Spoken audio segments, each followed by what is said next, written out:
All right, thanks, ladies and gentlemen. From the outset, we've sort of assumed that the Cold War is a thing. It's obviously a handle that we put on a particular period of time in the global history. As you can see on the screen, you know, we've estimated that it ran somewhere between in the 1940s to the early or even the mid 1990s. It was a phenomenon. I'm not actually sure who coined the term Cold War, but it's something that's entered the Churchill, was it? Yeah, well, it's entered the language of the day, and it's certainly being used in different contexts again now. So we've been asked, well, I've been asked to try and wrestle with the question, who won the Cold War? Now, at a very superficial level, it ended somewhere in the mid-1990s. We know that the two main protagonists were the US and the USSR, and clearly if you said which of those two won it, I think the answer is, without question, the USA and the USSR, which then became a non-entity. It disestablished itself, essentially, or it was disestablished by the powers, the politics in Russia. And so if you look at those two institutions, I think it's a pretty straightforward answer. If we dig down a couple more levels, I think it might be a bit more interesting. And again, I'd like to posit some questions, give the panel members the opportunity to respond first, and then if there's anyone with a view in the audience that would like to contribute, I'm happy for that as well. So let's dig down to the next level.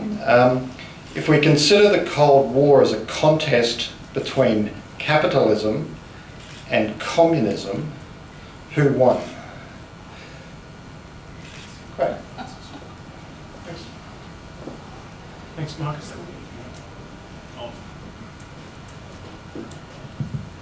Okay, I think it's working. Thanks for the question. I would just go back to the very first statement because I'm not sure I agree with that assumption that you made at the beginning. Okay. I think one of the most dangerous ways we can look at this period in the Cold War is in terms of the West won it. I think not only is that a misinterpretation, but it's also produced quite real-world effects thereafter. And what I mean is this. Actions by the West during the period didn't win the Cold War. The economics of the Soviet Union lost the Cold War. And they're fundamentally not the same thing. But it feels to me they've been interpreted thereafter, particularly by the United States, as our affirmative action in places like Afghanistan, our affirmative action in terms of economic warfare, have caused us to win this fight, which is a misread of events, but it suited a particular style of politics at the time, and informed those people that went on to become neoconservatives or labelled as such, were the junior staffers that had this win. So it was almost felt like a win for, this is what, if we do things in the world, we can win, which is not what happened. What happened was an eternal collapse of the Soviet Empire. And then the question then goes on, with that mindset that if we do things in the world and we can win, what did that do to framing arguments about when there was only one power in the world and how it could use that power, and what it might be able to achieve because it won last time? This is a very interesting and wide argument about the nature of very unrealist politics of the neoconservatives and others. But I think it's an interesting one because it goes back to this idea that there was a victory, right? Well, there does. And let me just quickly state, I specifically said the USA and the USSR as two state entities, and you introduced the West and the East. And again, they are different things. So there's different dimensions to this depending on which words you use. So I'm very happy with your response, Craig, but we'll just have to tease apart some of those different terms because I think this thing exists at a number of different levels. Peter.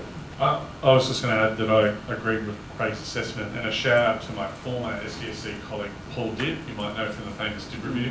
Yeah. Paul is actually a Soviet expert. His big book was The Soviet Union, the Incomplete Superpower, in which his argument, which only came out just before the Cold War finished, but which the Americans told him his analysis was completely and utterly wrong, that the Soviet Union was about to surpass the West. And his argument was that they didn't have a sustainable economic structure to underpin the required military force and stuff. And that's what made them incomplete. And Debbie loves to tell everyone, like 2 years later after the book came out, the Soviet Union collapsed and proved him right. Because yeah. But I think that's an interesting point. It's the failure of the economic system of the Soviet Union, which is fundamentally structurally problematic to their ability to prosecute the Cold War. All right, we'll come back to that. Claire? Thank you. I think that it was more than about economics. I was in Poland immediately before the disintegration of the Soviet Union, and I was in Moscow at the time of the disintegration of the Soviet Union, and I observed what was happening.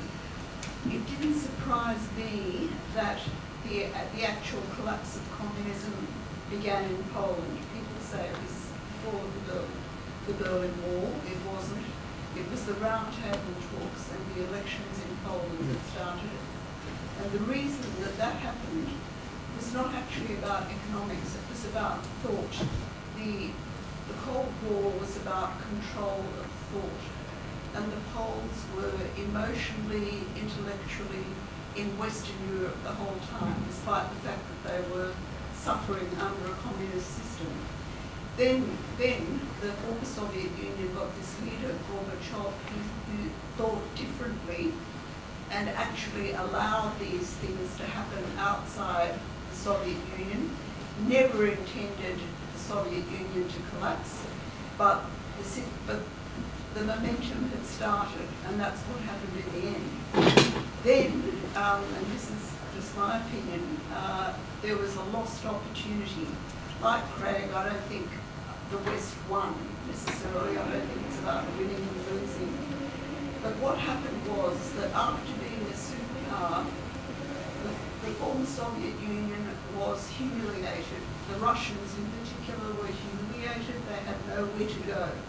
I saw them in meetings in the WTO where they had observer status. The Chinese also had observer status. The Russians didn't dare to say anything. They were shrinking back against the walls, and the Chinese were banging the table. Their mindset was completely different. And so once they got a leader who actually made them feel like someone again, and Putin was able to do that, it gave them back their confidence. But what, in my opinion, what the West should have done was invite them to join NATO, make them feel part of something, give them some kind of alternative. But, those are my personal views of observation. Anybody else from the end of the row there have their hand up? Peter? I'd support what's just been said and add to it a further dimension. You may remember that Francis Fukuyama came out with it was first an article and then a book on the end of history, meaning that the triumph of the Cold War meant that the battle between liberal democracy and communism or totalitarianism, or however the enemy was defined, was over. It was all done. I think Fukuyama has since had cause to reconsider that position. But the humiliation that Clare has just spoken of was augmented by that sort of hubristic talk about how we won the Cold War, which may have been necessary for domestic political purposes, but was actually counterproductive. This is one of the great what-ifs, but if there had been some really constructive diplomacy at that stage, and I know there were more efforts than is often recognised by the Americans and others to initiate such talks. And I do think at one stage the offer of Russian membership of NATO was put on the table. But I can't, to be frank, I can't remember the details, and it got nowhere. But a more constructive effort to reconstruct the, what was the great phrase at the time, the New World Order, Sure.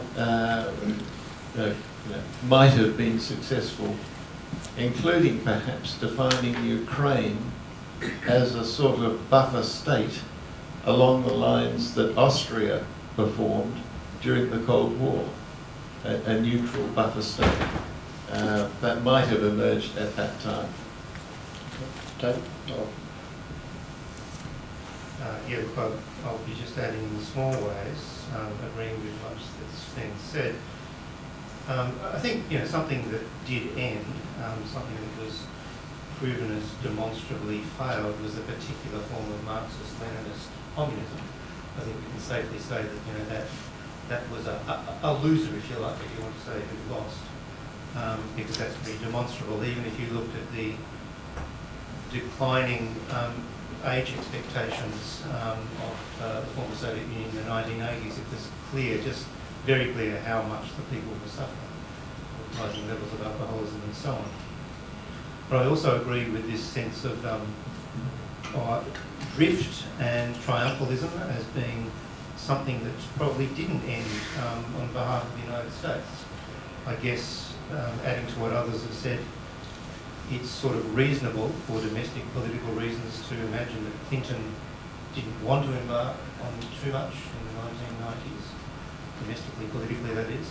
But on the other hand, that sense of an opportunity of some kind of gesture which might have created some kind of new relationship with Russia was very much a missed opportunity. Okay. And I guess the other thing that continues on behalf of the attitude of the US is this notion that the rest of the world looks best when it's in our image, and sometimes we will need to bend others to our will. That attitude didn't really change in a hurry either. David? No? Okay. Can we draw a distinction between Marxist-Leninist communism as an ideology and autocratic governments?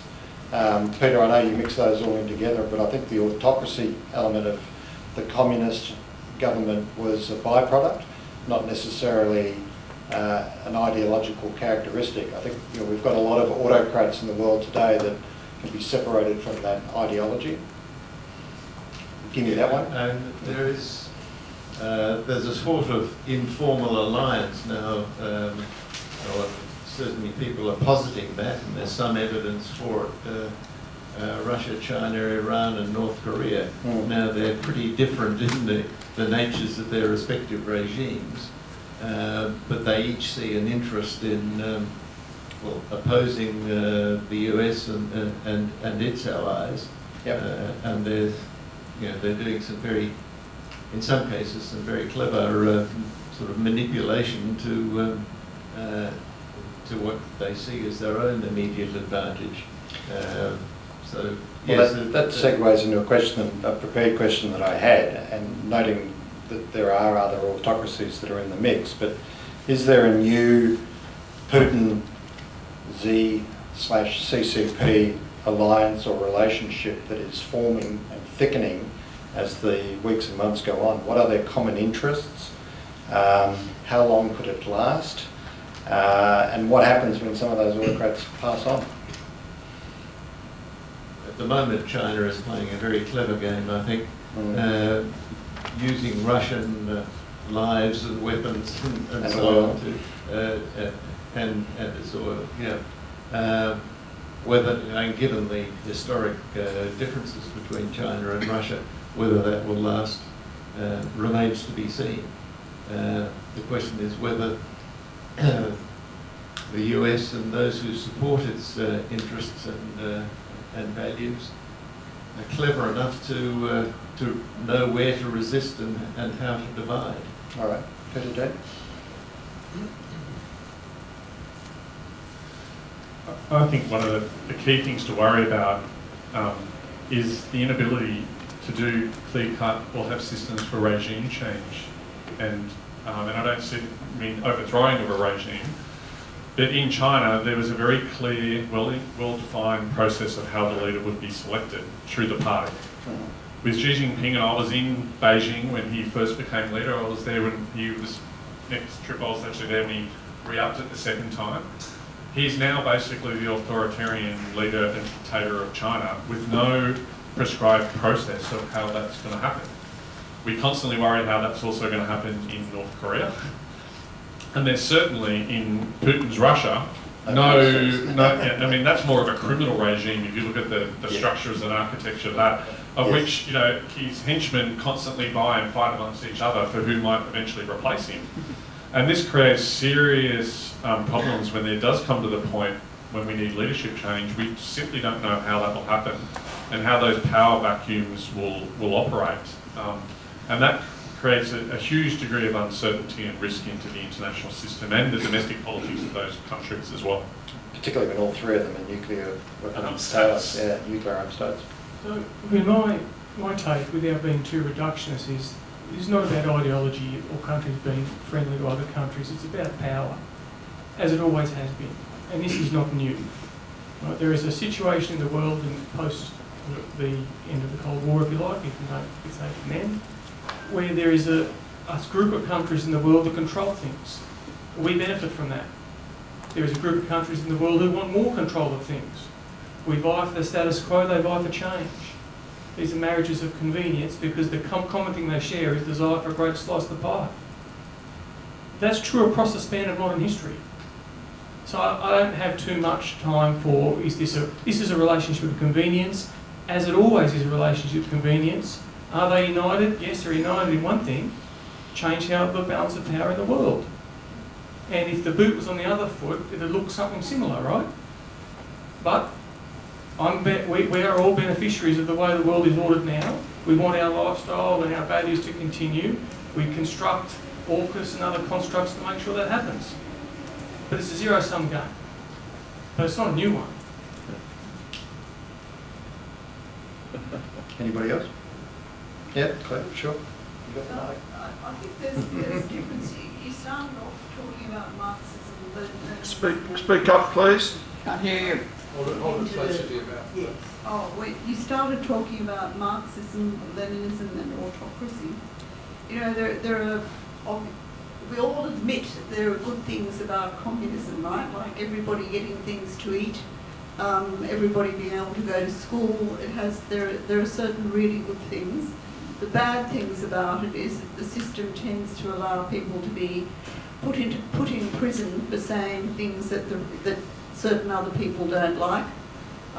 It seems to permit human rights abuses, and it encourages people to not want to.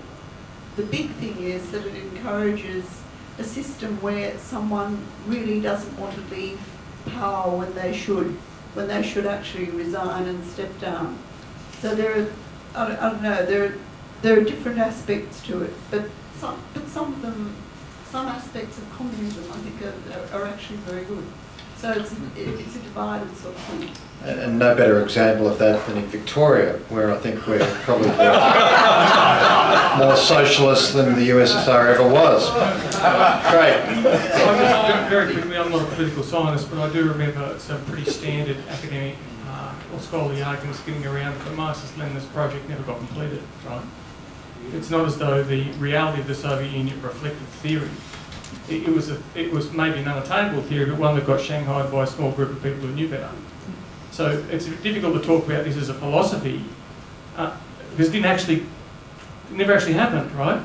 That was the first phase, because it wasn't an industrialised country, so they needed leaders to take over. It was supposed to happen in Germany, because it was already industrialised. A difficult one. One aspect, and again coming back to the finances, Craig, that I think you introduced, but certainly one of the features of a communist government was a command economy. And I don't believe that China's currently working on that, although you could make the argument that it is somehow, but I think both Russia and China, as two of the largest notionally communist states, have embraced a market economy largely. Not sure if anyone's got a view on that. Anyway, anybody else want to throw in? Yeah, Vietnam as well. Vietnam. Has its own version of communism with Vietnamese characteristics and Chinese characteristics. Yeah. Market economies. You know, the worst 2 years in Vietnam were straight after the fall of Saigon. I don't know how many million people died of starvation. They tried to implement that communist ideology into their agriculture. You know, today, In Victoria. I see Vietnam, it's a communist country, but it's socialist in nature and it's capitalist in practice. Yes. It really is. And So if there is, a bunch of young if there was, if we do like the dichotomy between winners and losers, market economy has won out over a command economy. Yeah, but we're not. Every time there's a protectionist tariff, we're not allowed to. It's a hypocrisy. Just on that. Not completely free. Sort of vaguely related to that. I mean, I'd like to take a light quarrel with Craig's comments. I mean, I think one of the things that runs roughly in parallel with the great Soviet experiment and most of 20th century capitalism is that they are essentially two different versions of modernisation, where people are wedded to notions of progress, improving lives. The world we are living in now, that's unravelled through the multiple impacts of things like environmental crises, climate change, the expectations of youth at a time when levels of inequality are growing, etc., etc. So I think the world is quite different. And I guess as a footnote to previous conversations, I think the US is perhaps less well equipped than it should be to anticipate some of the challenges, whether it be China or otherwise, through this kind of fag end of imperial behaviour. You know, you could equate the going into Iraq with Britain and Suez in terms of how a power is behaving at the end of a great stretch of imperial kind of grandeur and not recognising that there is a need for change. Peter again. I mean, this goes to the broad thing. What's happening with Trump and MAGA politics in the United States is not the cause. It's a result of the problems of systemic inequality in the United States of America and the belief amongst particular groups in the United States that they're either not maintaining the levels of power and equity and wealth that they used to have, or that they want to respond to the redistribution of that wealth and power in political ways that secure their own advantage. This is the great risk for the modern democratic capitalist systems and structures. Is we know in our country, in the United States and many others, the gap between the rich and the poor is growing. The wealth is being concentrated in the top 1 or 2% of people in the country. And we're starting to look at generations of people that don't expect to get benefits or any improved progressive society in life.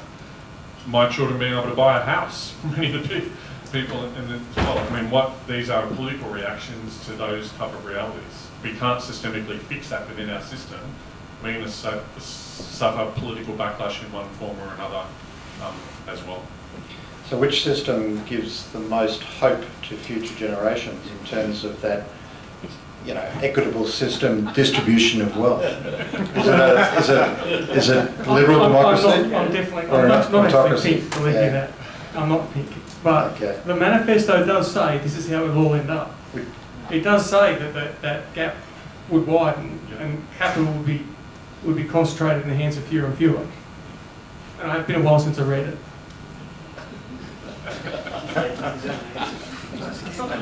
So are you suggesting, Craig, that the true Marxist-Leninist moment is right in front of us? I'm not walking out here with a reputation I don't have. I'm busy struggling. The revolution's here. It's not at all true. Anybody else? No? Okay. Let's see. Is the term Cold War now essentially meaningless? Has it been used in different contexts? We've obviously got it as a tag for a certain period of history which had multiple dimensions to it, but is it now an essentially useless term? Claire? No, I don't think it's useless because I think it was always a war about controlling thought. And I think that's still going on in different ways. And it's going on in some ways in an even more sophisticated sense with things like artificial intelligence. So I think it's just broadened, if you like. There are spot cold wars all over the place geographically, but there are also more important, in some sense, cold wars with this large language models and things like that. But surely that it's just a function of the eternal quest for power and influence that Craig was describing that's been with us throughout history. Well, that's what it always was. Yeah. That's what it always was. So it's not just two protagonists, No. but a whole raft of them. All right. But do you think that the term Cold War is useful in Yes, that I context? think so. Do you? Okay. Yeah. All right. Anybody else got a view on that? David's looking puzzled down the end.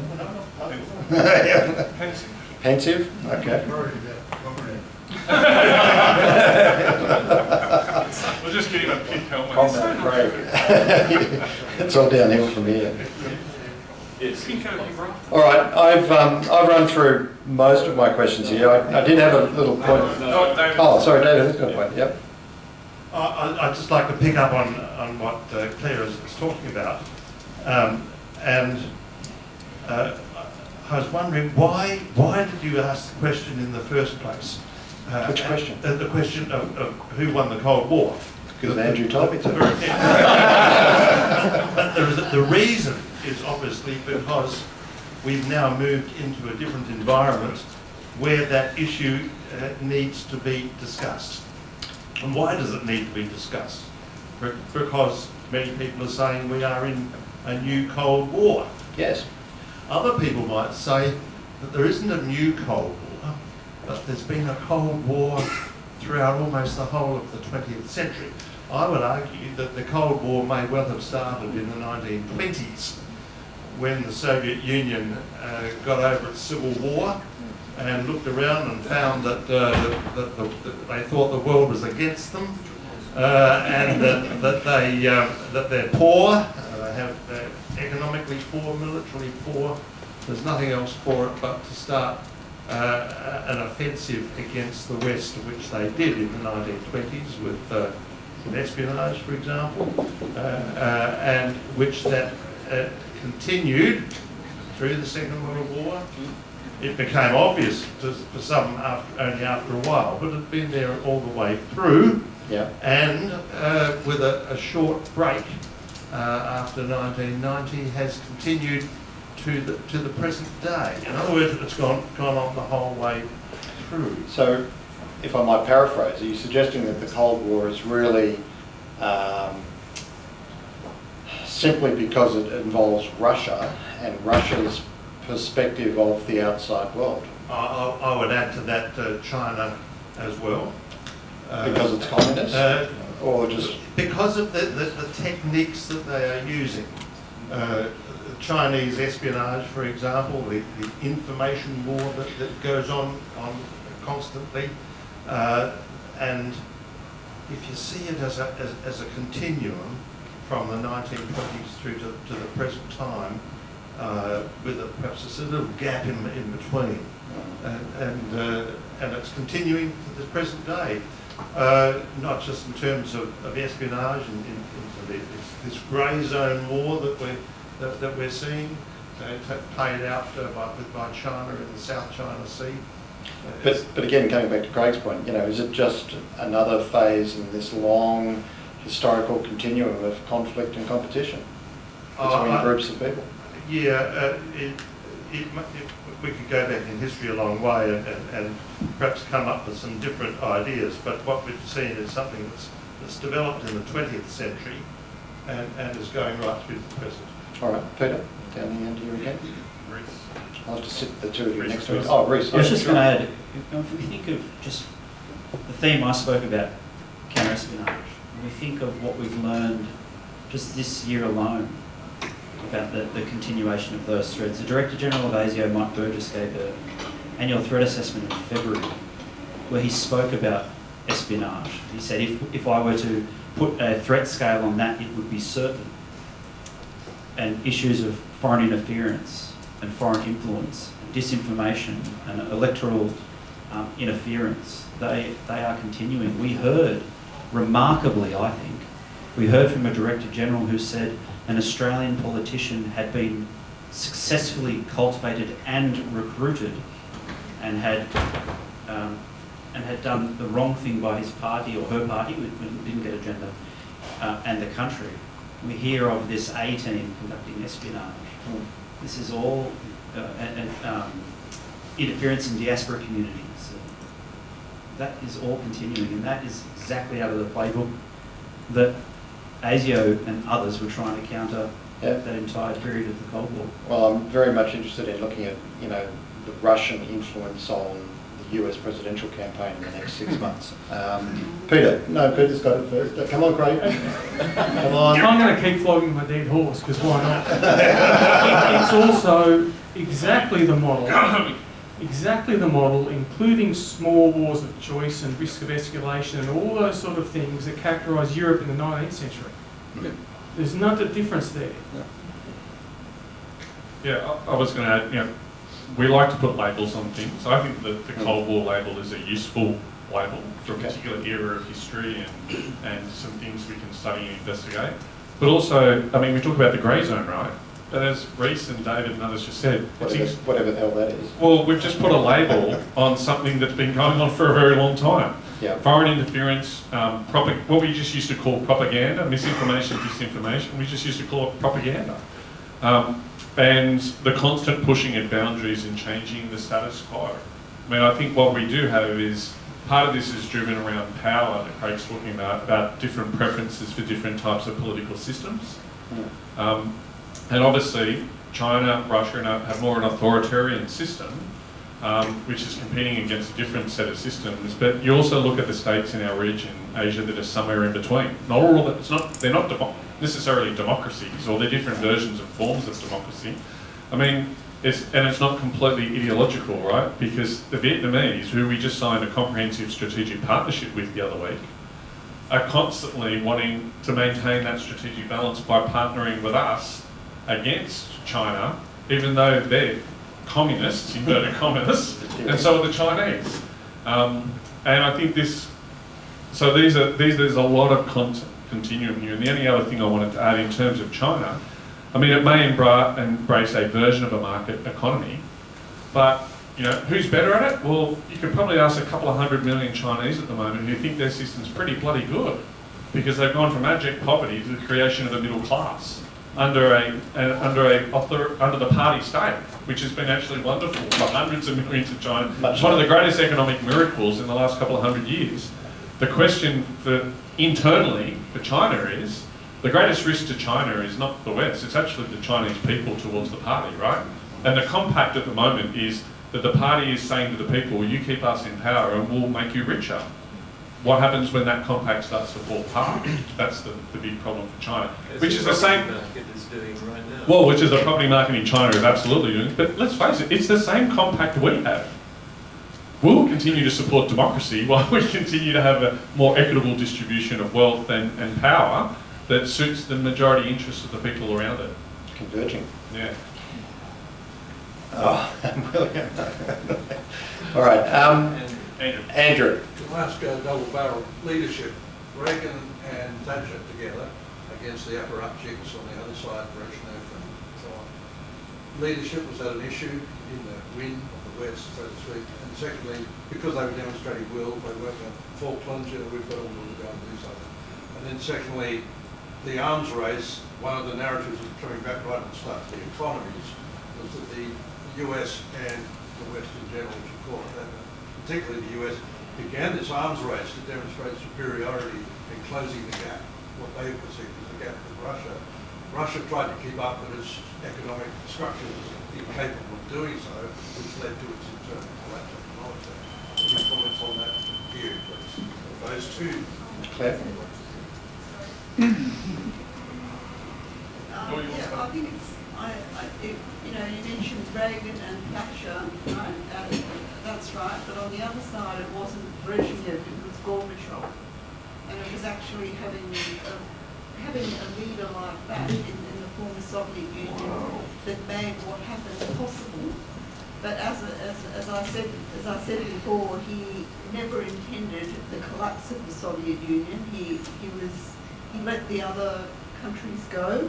But when it came to the Baltic states, that was actually a bridge too far. But without that man's sort of wider thinking and openness up to a point, it wouldn't have happened like that. Correct. I'll leave the arms control question to somebody else. I was going to say, I was just watching that documentary I mentioned yesterday, but mine, I didn't realise in that period of 92, 93, it was actually Boris Yeltsin that sort of triggered the dissolution of the USSR. Oh, no, it was Gorbachev first. It was Gorbachev first. He made it. No, I know. Yeah, no, he let go of the satellite states. Yeah, he did.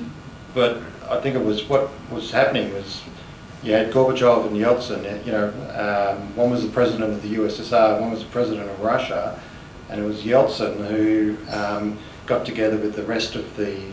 Later, yes. Yeah, later. So I might be wrong. 93, 94, No, it was and he basically cut the rug out from Gorbachev. He was Well, yeah, but he was also a politician, and no, he was extremely important. He Yeah. was in the wings, but it was Gorbachev who in the first place made it possible. start the process. Yeah, Yeah. sure. Just last question here. Sorry, Bill. My question, I just want to throw a spanner into the works. Where do you see India in the next 10 years? Is India going to be a friend, a foe, a key player in the alliance? And does India have the potential to destabilise? India will do exactly what India's done throughout the Cold War, look after India, and play one side against the other for the best benefit of India. That's how I would see it. Peter. It's an interesting question, and again, it comes down to interests, right? At the moment, there is a clear alignment of interests because India does not want China to continue to grow in power and influence, and India sees itself as the hegemon of the Indian Ocean area. And what's the counterbalancing to China in that? Relations with Australia and the United States. I'd be very cautious about us putting too much emphasis on our common democratic principles and values. Or cricket, you know. Cricket culturally only gets us so far, and democracy is under real pressures in India. But what will continue to drive our diplomatic and military and economic cooperation is those shared interests. Economically, there's great opportunities for Australia and for India, but it is about the balance of power in the Indian Ocean. It is what's central to India, and why that is in US interests and our interest to countervailing China, that will continue to occur. But it's always about where those mutual alignment of interests are is where we really got to focus. But largest population in the world, you know, some affinity for us to make it easier to engage with them, and economically a growing relationship. I'm doing a big study on the US and India and the Indian Ocean and Australia at the moment, and they've got very similar things that they want to maintain to us that we're building on, and you know, whether the government likes to say it or not, it's actually about countervailing China. Ladies and gentlemen, please thank our panel members.